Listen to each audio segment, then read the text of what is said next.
आज हम ग्रामर का काफ़ी इम्पोर्टेंट पार्ट लेकर के आए हैं, जिसको नरेशन कहा जाता है, डायरेक्ट इनडायरेक्ट नरेशन कहा जाता है, रिपोर्टेड स्पीच भी कहा जाता है। और ये कॉम्पिटिटिव एग्ज़ाम में भी आते हैं।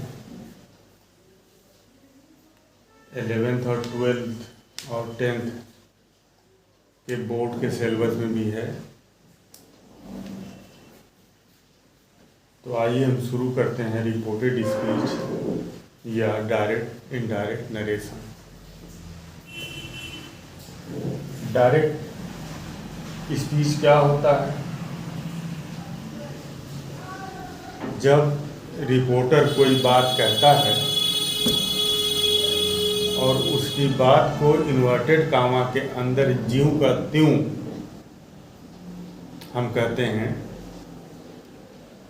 कोई उसके अंदर चेंजिंग नहीं करते हैं, तो उसे हम डायरेक्ट स्पीच कहते हैं या डायरेक्ट नरेशन कहते हैं। वक्ता, रिपोर्टर या वक्ता का जो कथन होता है, उसकी जो स्पीच होती है, वो हूबहू ज्यों का त्यों इन्वर्टेड कामा के अंदर हम उसको बंद कर देते हैं। जैसे रमेश ने कहा, मैं बाजार जाऊंगा। तो रमेश ने कहा, रमेश सेड, फिर इन्वर्टेड कामा के अंदर मैं बाजार जाऊंगा, आई शैल गो टू मार्केट। तो रमेश ने ये बात कही है कि आई शैल गो टू मार्केट, तो रमेश की पूरी बात को इन्वर्टेड कामा के अंदर बंद कर दिया गया है। रमेश की बात को हूबहू इन्वर्टेड कामा के अंदर हमने लाया, तो वो डायरेक्ट नरेशन हुआ या डायरेक्ट स्पीच हुआ। और अगर हम उसको रमेश की कही हुई बात को हम अपने तरह से, अपने स्तर से अगर हम उसको रिप्रेजेंट करें, बताएं, तो वो इनडायरेक्ट नरेशन कहलाएगा। जैसे हम कहें कि रमेश ने कहा कि वो बाजार जाएगा। रमेश ने कहा कि वो बाजार जाएगा। तो रमेश की बात को हमने अपने तरह से जो है बताया है, तो ये इनडायरेक्ट स्पीच हुआ। आइए हम एक एग्जाम्पल लेते हैं और इस एग्जाम्पल से सारी बात समझ में आ जाएगी। जैसे मैं आपसे कहूं कि she said to me,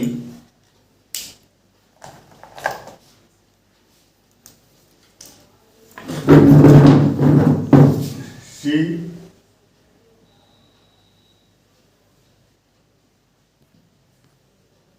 said to me. ये said, she said to me, उसने मुझसे कहा। अब क्या कहा? जो बात उसने कहा है उसकी पूरी बात हूबहू अगर आपको दिखाना है, तो आप यहाँ कामा लगाएंगे और यहाँ इन्वर्टेड कामा लगाएंगे।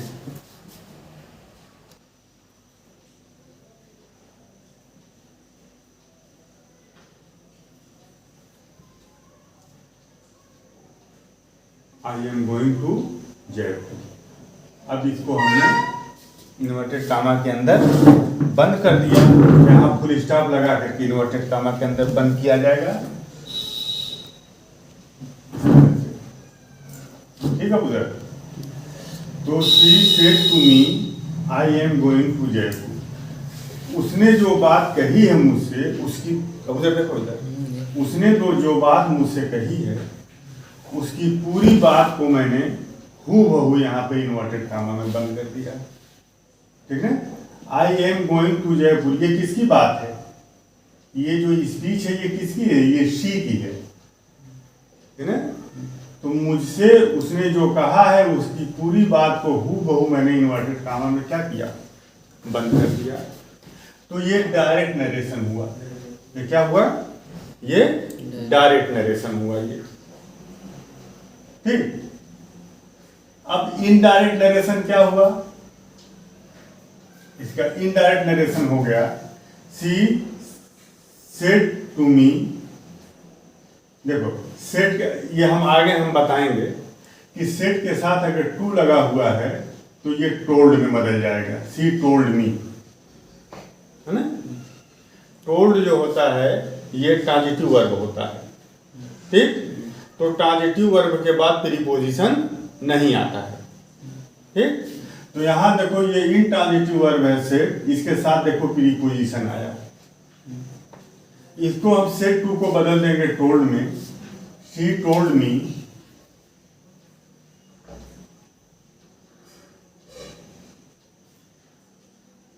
दैट। अब इन्वर्टेड कामा को हटा देंगे। ठीक। अब ये आई है, आई फर्स्ट पर्सन है। ठीक। तो फर्स्ट पर्सन अभी हम आगे बताएंगे, अभी ये एग्जाम्पल एक जनरल है इस पर। ठीक है। ये आई ये फर्स्ट पर्सन है। First person according to subject बदलता है। ठीक। तो दैट आई। ठीक। दैट शी इज गोइंग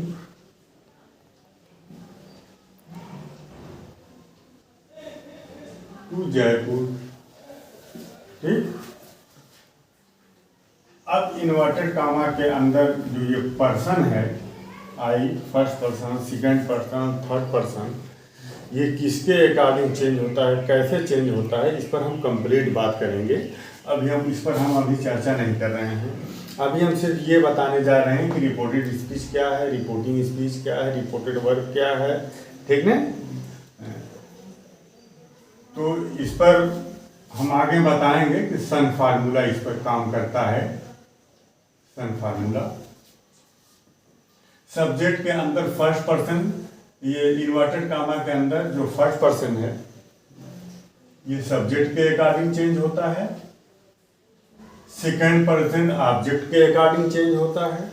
और थर्ड पर्सन में कोई चेंजिंग नहीं होती। नो, ये सब्जेक्ट, ये ऑब्जेक्ट और ये नो। तो इस पर हम बाद में इस पर चर्चा करेंगे। ठीक। तो अभी आप यहाँ आप देख लीजिए कि ये she said to me I am going to Jaipur. इसमें रिपोर्टर कौन है, कहने वाला कौन है? शी। तो शी जो है रिपोर्टर है। यहाँ शी कौन है? शी रिपोर्टर है। ठीक। और इन्वर्टेड कामा के बाहर कम से कम एक वर्ग होगा। इन्वर्टेड कामा के बाहर आप देखिए ये एक सेंटेंस है पूरा। इन्वर्टेड कामा के बाहर ये देखो ये पूरा एक सेंटेंस है। ठीक। एक पूरा सेंटेंस है और सेंटेंस का ये क्या है? ये वर्ब है। ठीक। तो इन्वर्टेड कामा के बाहर जो सेंटेंस है और उस सेंटेंस का जो वर्ब होता है उसको रिपोर्टिंग वर्ब कहते हैं। क्या कहते हैं? रिपोर्टिंग वर्ब कहते हैं। तो सेड क्या हो गया? बोलो sir. Reporting verb. Very good, बहुत अच्छे। Reporting verb. ठीक। और ये पूरा रिपोर्टेड स्पीच है। इन्वर्टेड कामा के अंदर जो होता है उसको हम क्या कहते हैं? रिपोर्टेड स्पीच कहते हैं। इन्वर्टेड कामा के अंदर जो सेंटेंस दिए हुए हैं उस सेंटेंस को हम रिपोर्टिंग स्पीच, रिपोर्टेड स्पीच कहते हैं। ठीक। तो I am going to Jaipur, ये रिपोर्टेड स्पीच हो जाएगा। I am going to Jaipur, ये क्या हो जाएगा उधर, रिपोर्टेड स्पीच।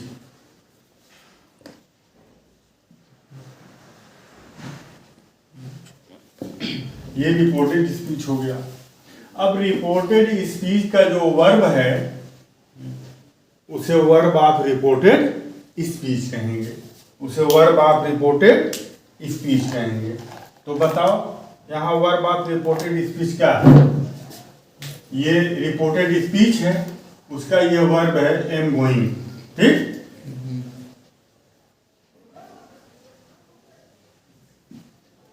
ये क्या हो जाएगा, वर्ब ऑफ, बोलो, reported speech. Verb of reported speech,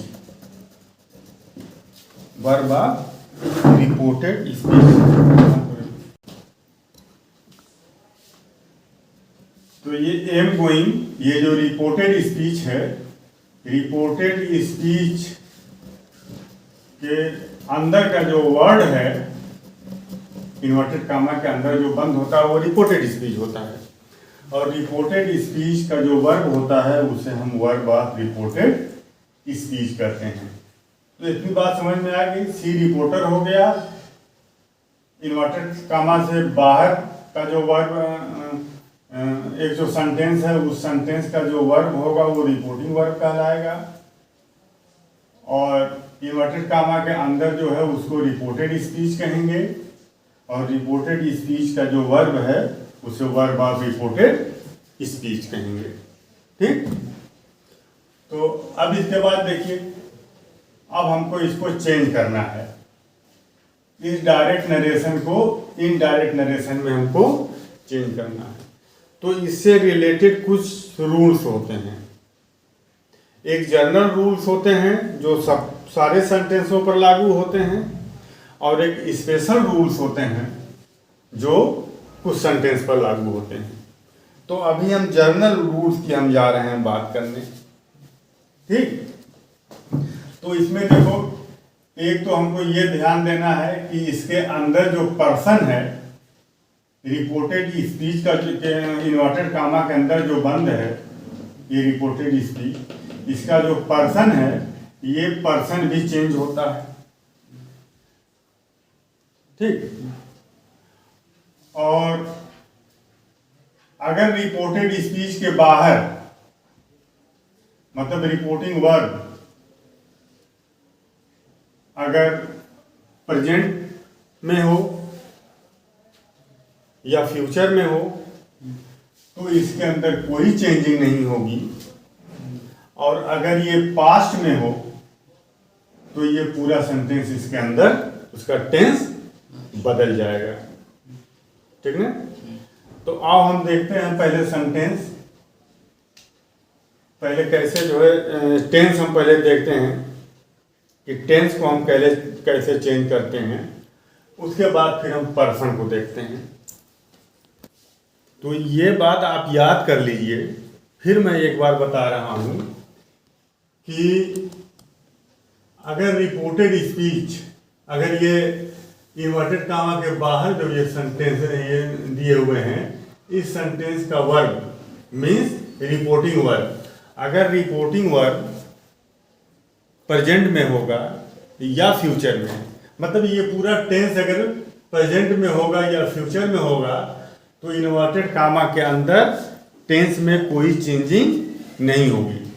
अब उधर अगर ये प्रेजेंट में है या फ्यूचर में तो अंदर कोई चेंजिंग नहीं होगी। इसके अंदर जो है टेंस की चेंजिंग कब होगी, टेंस की चेंजिंग तब होगी जब ये इन्वर्टेड कामा के बाहर जो सेंटेंस दिया हुआ है ये सेंटेंस किसमें हो, पास्ट में हो।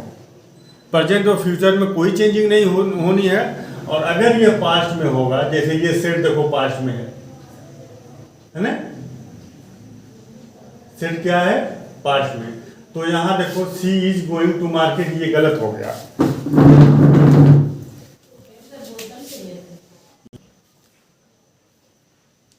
अब ये सी के साथ ये एम, ये पास्ट टेंस में है, तो इसलिए ये वाज हो जाएगा। सी के साथ क्या लगेगा? वाज लगेगा। She was going to Jaipur. यहाँ एम नहीं रहेगा, इन्वर्टेड कामा से बाहर निकलने के बाद ये एम नहीं, ये क्योंकि पास्ट है इसलिए ये इसमें बदल जाएगा, पास्ट में ये जो बदल जाएगा। तो she was going to Jaipur यहाँ हो जाएगा। तो अब ये इतनी बात समझ में आ गई कि अगर इन्वर्टेड कामा से बाहर ये जो वर्ब है रिपोर्टिंग वर्ब अगर प्रेजेंट और फ्यूचर में होगा तो इन्वर्टेड कामा के अंदर के टेंस में कोई परिवर्तन नहीं होगा, और अगर ये पास्ट में होगा तो इसका जो टेंस है वो बदल जाएगा। और कैसे बदलेगा आइए उसको देखते हैं। अब देखिए जो डायरेक्ट नरेशन है ये इसकी चेंजिंग, इसके जो टेंस हैं उसकी चेंजिंग कैसे होती है।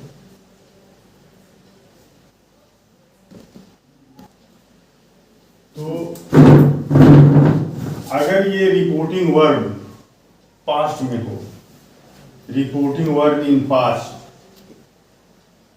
तो जो ये रिपोर्टेड स्पीच है, रिपोर्टेड स्पीच का tense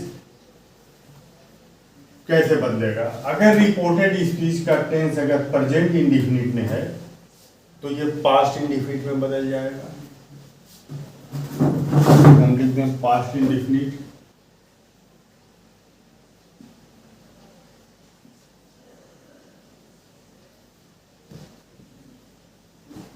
past indefinite.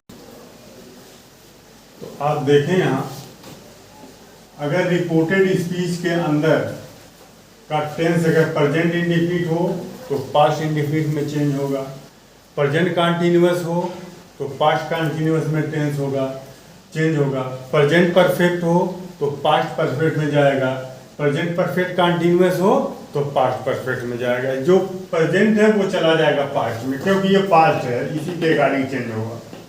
Reporting verb अगर पास्ट में है तो इसके जो सेंटेंस हैं ये चारों यहाँ से लेकर के यहाँ तक ये सब चेंज हो जाएंगे पास्ट में।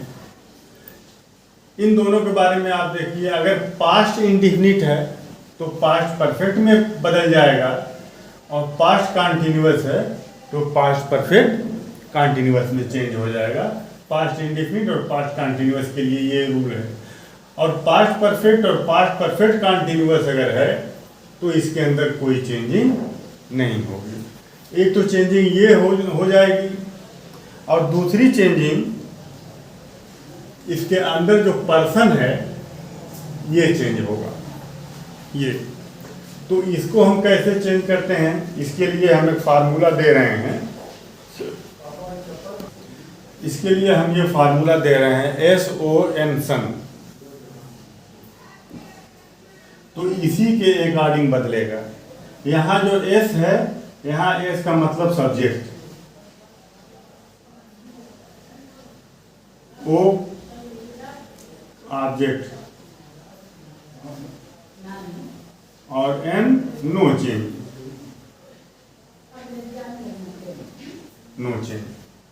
मतलब इसका क्या हुआ? इसका मतलब ये हुआ कि रिपोर्टेड स्पीच के अंदर का जो प्रोनाउन है, ये आई देखो प्रोनाउन, अब ये अगर फर्स्ट पर्सन में है तो first person according to subject change होगा। ठीक, तो आई देखो फर्स्ट पर्सन है, अब उधर तो फर्स्ट पर्सन रिपोर्टेड स्पीच के अंदर का जो प्रोनाउन है ये फर्स्ट पर्सन में है। तो ये रिपोर्ट इन्वर्टेड कामा के बाहर जो ये रिपोर्टर है, ये सब्जेक्ट है सी, ये सब्जेक्ट के अकॉर्डिंग चेंज होगा। ये जो इन्वर्टेड कामा के बाहर जो सेंटेंस है, इस सेंटेंस का जो सब्जेक्ट है वो सब्जेक्ट के अकॉर्डिंग ये चेंज होगा।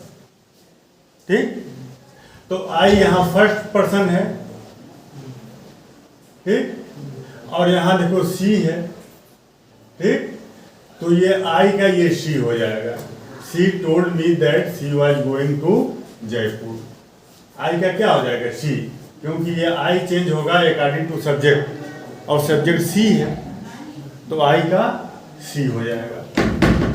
बात समझ में आई? उसके बाद देखो यहाँ ये सेड है, क्या ये सेड है, और ये सेड देखो पास्ट में है। तो अगर पास्ट में होगा और यहाँ एम क्या है, प्रेजेंट में है, प्रेजेंट का वर्ब है, तो प्रेजेंट किस में चेंज हो जाएगा, प्रेजेंट का वर्ब पास्ट में बदल जाएगा। तो एम का क्या हो जाएगा, वाज, सी के साथ वाज लगेगा तो एम चेंज हो जाएगा वाज में। ठीक। और अगर यहाँ रिपोर्टिंग वर्ब से पहले ये जो इन्वर्टेड कामा के अंदर जो बंद है रिपोर्टेड स्पीच, रिपोर्टेड स्पीच से पहले का जो सेंटेंस है, ये सेंटेंस देखो पास्ट में है और अगर यहाँ सेट के साथ टू लगा हुआ है तो ये बदल जाएगा टोल्ड में। किसमें बदल जाएगा, टोल्ड में जो बदल जाएगा अगर सेट के साथ टू लगा हुआ है तो। ठीक। तो सेट टू किस में बदल जाएगा, टोल्ड में। और टोल्ड के साथ ये टू नहीं आएगा। क्यों नहीं आएगा कि टोल्ड ट्रांजिटिव वर्ब है और ट्रांजिटिव वर्ब के साथ प्रीपोजिशन नहीं आता है, ये इंट्रांजिटिव वर्ब है। तो इंट्रांजिटिव के साथ तो प्रीपोजिशन आएगा, मगर टोल्ड चूंकि ट्रांजिटिव वर्ब है तो टोल्ड के साथ प्रीपोजिशन नहीं आएगा, टोल्ड के साथ सीधे ऑब्जेक्ट आ जाएगा। She told me that she am पे जगह वाज गोइंग टू जयपुर। ठीक। तो अब इस पर हम कुछ एग्जाम्पल दें, बात क्लियर हो जाएगी। ठीक। ऑन करो। तो इस सन फार्मूला का मतलब ये है कि इसके अंदर का जो प्रोनाउन है अगर फर्स्ट पर्सन है तो वो सब्जेक्ट के अकॉर्डिंग चेंज होगा, सेकेंड पर्सन है तो ऑब्जेक्ट के अकॉर्डिंग चेंज होगा, और अगर थर्ड पर्सन है तो इसके अंदर कोई चेंजिंग नहीं आएगी। ठीक। अब एक एग्जांपल देखें, Ram told me,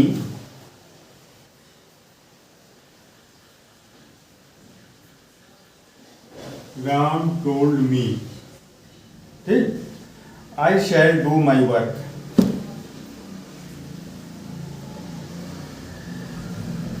I shall do my work. अब यहां देखो, अब उधर अब हमारा बहुत कुछ आसान हो गया है। देखो यहाँ राम टोल्ड मी, देखो राम टोल्ड मी। ठीक। ये क्या है, सब्जेक्ट है और ये क्या है, ऑब्जेक्ट है। दैट यहां लगा दीजिए, राम टोल्ड मी दैट। ठीक। अब आई फर्स्ट पर्सन है, आई क्या है, फर्स्ट पर्सन है। ठीक। ये आई फर्स्ट पर्सन है और फर्स्ट पर्सन चेंज होगा अकॉर्डिंग टू सब्जेक्ट। किसका सब्जेक्ट, जो रिपोर्टिंग स्पीच है उसका सब्जेक्ट। रिपोर्टिंग स्पीच ये है, इसका सब्जेक्ट देखो राम है, तो आई जो है चेंज होगा अकॉर्डिंग टू सब्जेक्ट राम। ठीक। तो राम का क्या हो जाएगा, राम कौन सा पर्सन है, थर्ड पर्सन है, तो राम ये थर्ड पर्सन है।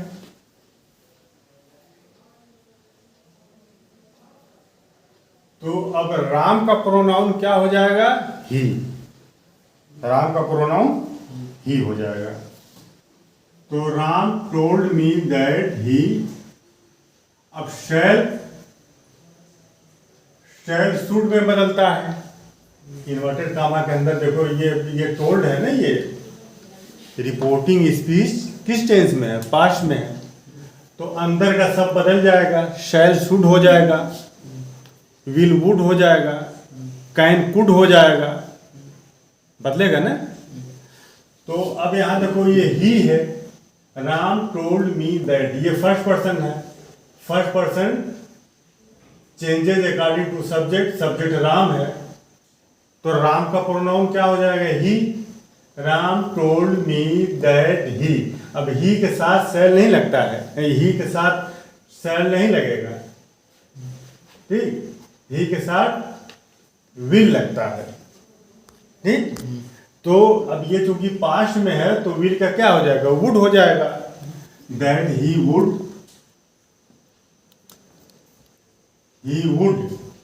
Do, he would do. अब देखो ये माई है, ठीक। अब माई का क्या हो जाएगा? ये ही है, ये आई, ये, ठीक। ये आई नॉमिनेटिव केस में है। आई किस केस में है? नॉमिनेटिव केस में है।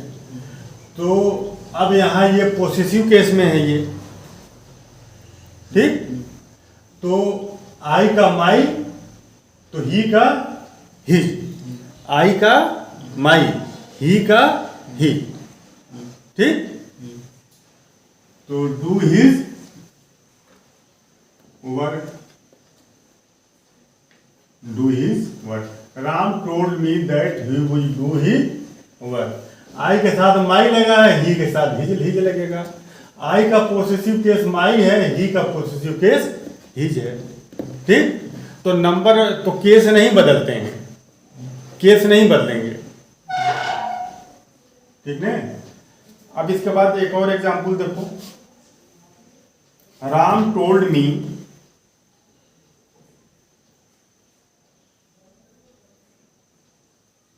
Ram told me you should do your work.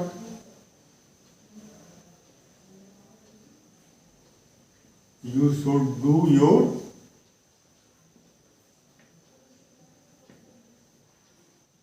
work, ठीक।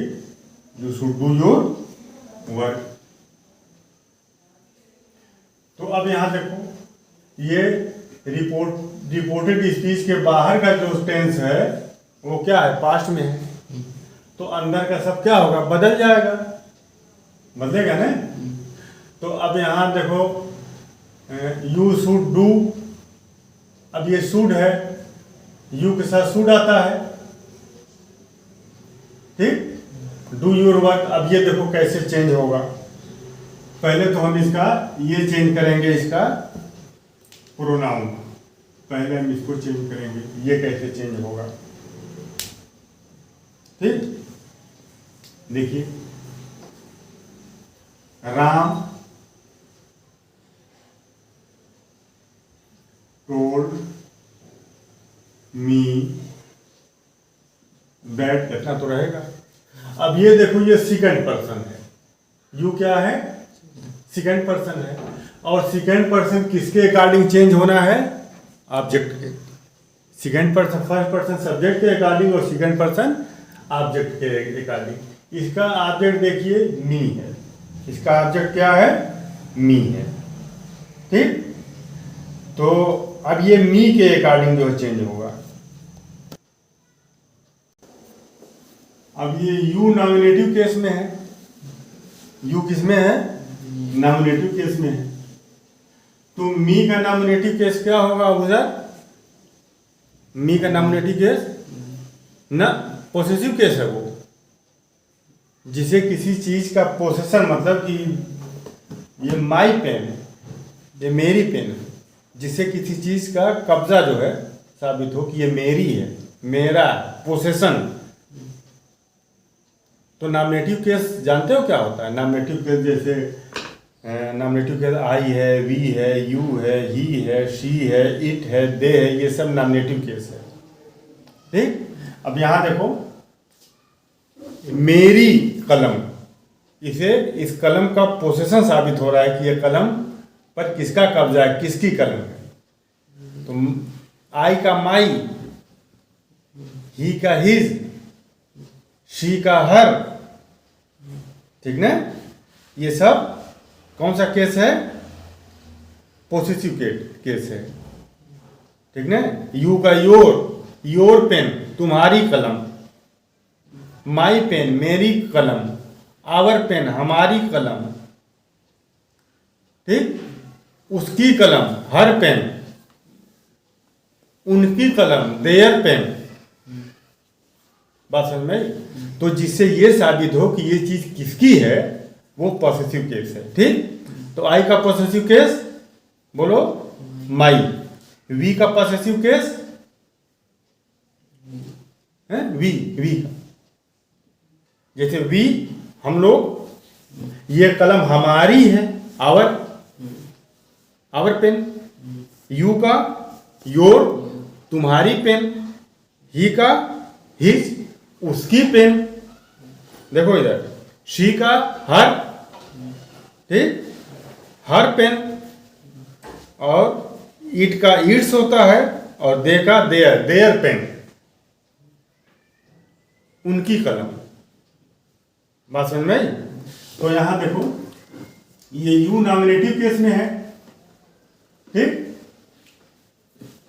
तो ये यू किसके अकॉर्डिंग चेंज होना है, मी के, ठीक, तो केस तो बदलना नहीं है, केस नहीं बदलेगा, बोलो केस नहीं बदलेगा, ये नॉमिनेटिव केस में है ना, और किसके अकॉर्डिंग बदलना है, ऑब्जेक्ट, यू सेकंड पर्सन है, तो सेकंड पर्सन ऑब्जेक्ट के अकॉर्डिंग बदलना है। इधर देखो,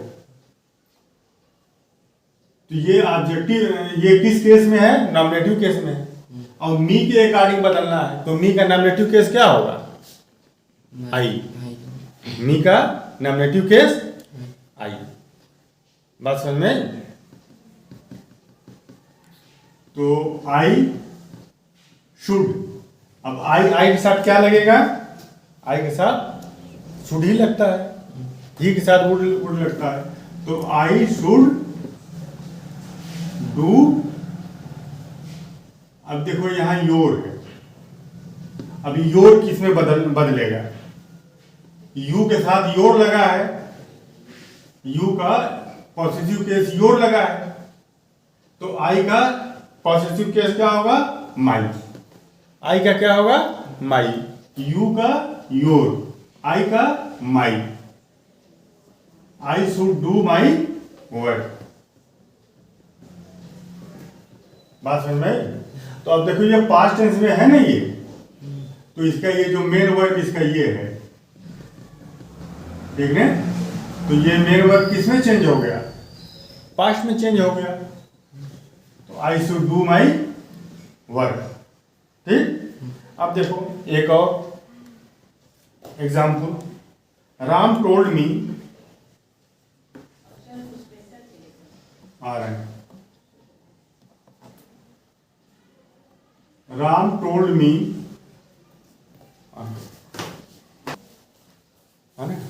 Ram told me he will do, यहां लिखें,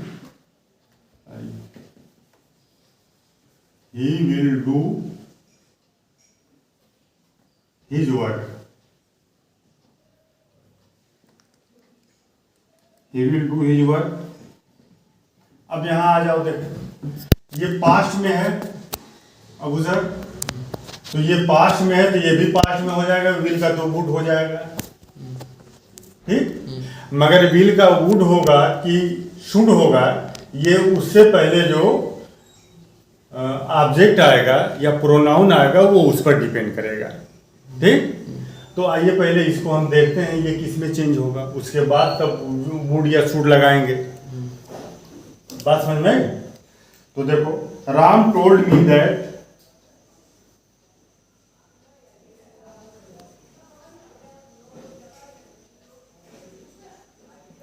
राम टोल्ड मी दैट, अब देखो यहां पर ये कौन सा पर्सन है, देखो एक चीज बता दें कि इन्वर्टेड कामा के अंदर जो सेंटेंस होता है ना, उसका जो पहला कैरेक्टर होता है वो हमेशा किससे होगा, कैपिटल से होगा, ठीक। ये एच देखो कैपिटल लेटर रहेगा, यू कैपिटल लेटर रहेगा, ठीक। ये बात याद रहे कि इन्वर्टेड कामा के अंदर जो सेंटेंस होता है उसका जो पहला कैरेक्टर होगा हमेशा कैपिटल से रहेगा। अब ये देखो ये ही है, ही क्या है, कौन सा पर्सन है, बोलो अबूजर, ये थर्ड पर्सन है, है ना। ये क्या है, बात करने वाला फर्स्ट पर्सन होता है, तो आई फर्स्ट पर्सन है, जिससे बात किया जाए वो सेकंड पर्सन है, यू सेकंड पर्सन, जिसके बारे में बात किया जाए ही है, राम है, या जो भी कोई नाम, वो थर्ड पर्सन है। तो ये थर्ड पर्सन है। अब थर्ड पर्सन में देखो चेंजिंग होनी है, देखो यहाँ थर्ड पर्सन में हमने क्या लिखा है, थर्ड पर्सन में no change, first person according to subject, second person according to object, है ना, और थर्ड पर्सन में कोई चेंजिंग नहीं होनी है। तो ये थर्ड पर्सन है तो इसमें कोई चेंजिंग नहीं होनी है, ठीक। ही है तो क्या रहेगा, ही रहेगा, ही। अब देखो अब ये स्मॉल लेटर से हो जाएगा ही, है ना, क्योंकि अब ये जो सेंटेंस का पहला कैरेक्टर अब ये नहीं रहा, अब ये पूरा सेंटेंस हो गया है, अब ये पहला कैरेक्टर नहीं रहा सेंटेंस का, तो ही। अब देखो ही के साथ ये विल है ना, और ये पास्ट में है, तो विल का पास्ट क्या हो जाएगा, वुड हो जाएगा। समझ बात आ रही, ही वुड डू, ठीक। अब ही का पॉसेसिव केस क्या है, ही नॉमिनेटिव केस है, ही क्या है, नॉमिनेटिव केस है, ये पॉसेसिव केस है, ही, है ना। तो यहां भी ही है, तो ही का पॉसेसिव केस वही रहेगा, हिज वर्क, हिज वर्क, ठीक। अब ये एक तरह से हमने रिपोर्टिंग स्पीच के बारे में, डायरेक्ट इनडायरेक्ट के बारे में जो भी चीजें हमने ये बताई है, ये एक तरह से अभी ब्रीफली बताई है। इसके बाद कम से कम 2 दिन या 3 दिन हम इसको लेकर के चलेंगे और इसकी कंप्लीट हम लोग स्टडी किया जाएगा, क्योंकि एग्जाम में ये आते हैं, एग्जाम में, बोर्ड के एग्जाम में भी ये आते हैं, कंपटीटिव एग्जाम में भी ये आते हैं, ठीक। तो इस पर 2 दिन 3 दिन हम लोग लेकर के चलेंगे, पूरी इसकी कंप्लीट स्टडी किया जाएगा। इसके बाद जब डायरेक्ट इनडायरेक्ट स्पीच जब खत्म हो जाएगी, तो हम noun, pronoun, verb, adverb, preposition, conjunction, interjection, इस पर बात होगी। इसके बाद हम आर्टिकल पर बात करेंगे, फाइनाइट आर्टिकल और इनफाइनाइट आर्टिकल, ए, एन और डी पर बात किया जाएगा, कहाँ एन लगता है, कहाँ ए लगता है, कहाँ डी लगता है। तो इसके बाद जो ग्रामर जो शुरू होगी, वो ग्रामर फॉर किड्स, बच्चों के लिए भी काफ़ी उपयोगी होगी, और जो बड़े हैं उनके लिए भी काफ़ी उपयोगी होगी। तो जो बच्चे 3rd, 4th, 5th, 6th, 7th, 8th में पढ़ रहे हैं, इसके बाद की जो ग्रामर है उसके लिए भी काफ़ी उपयोगी होगी। और एक्टिव पैसिव के हमारे जितने भी वीडियो अपलोड हुए हैं, वो 7th और 8th में भी एक्टिव पैसिव है, तो 7th और 8th के लिए भी काफ़ी उपयोगी है। तो वीडियो पसंद आया तो लाइक कर लीजिएगा, चैनल को अवश्य सब्सक्राइब कर लीजिएगा, क्योंकि जो भी ग्रामर की सीरीज जाए बच्चों के लिए खास तौर से काफ़ी उपयोगी रहेगी। इसके बाद जो जाएगी, तो जो वीडियो अपलोड हो उसका नोटिफिकेशन आपको मिल जाए, इसके लिए चैनल को सब्सक्राइब कर लीजिएगा, वीडियो को लाइक कर दीजिएगा और बेल आइकन को प्रेस कर दीजिएगा। Thank you.